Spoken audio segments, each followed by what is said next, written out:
અમદાવાદ શહેરમાં કાળઝાળ ગરમી વચ્ચે મુસાફરોને રાહત આપવા માટે લાલ દરવાજા બસ ટર્મિનલ ખાતે વિશેષ વ્યવસ્થા કરવામાં આવી છે। વધતા તાપમાનને ધ્યાનમાં રાખીને બસ મથક પર ગ્રીન નેટ બાંધવામાં આવે છે, જેથી સીધો તડકો મુસાફરો પર ન પડે। ઉપરાંત કેટલાક બસ સ્ટોપ પર સ્પ્રિંકલર સિસ્ટમ પણ શરૂ કરવામાં આવી છે। સ્પ્રિંકલરના કારણે આસપાસના તાપમાનમાં અંદાજે 2 થી 3 ડિગ્રી સુધી ઘટાડો નોંધાઈ રહ્યો છે, જેના કારણે મુસાફરોને ગરમીથી થોડી રાહત મળી રહી છે।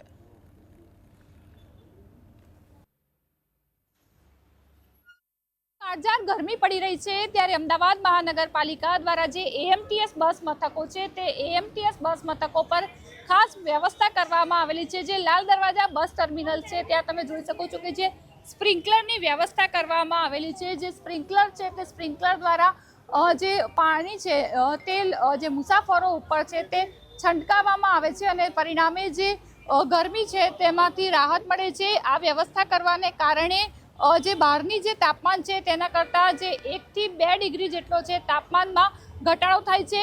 હાલ જે આ વ્યવસ્થા માત્ર લાલ દરવાજા ટર્મિનલ્સ પર કરવામાં આવી છે, પરંતુ મુસાફરો જે રીતે આ જે સુવિધા છે તેને આવકારી રહ્યા છે, ત્યારે આગામી વર્ષે અન્ય જે મુખ્ય ટર્મિનલ છે ત્યાં પણ આ પ્રકારની જે વ્યવસ્થા છે તે ઊભી કરવામાં આવશે।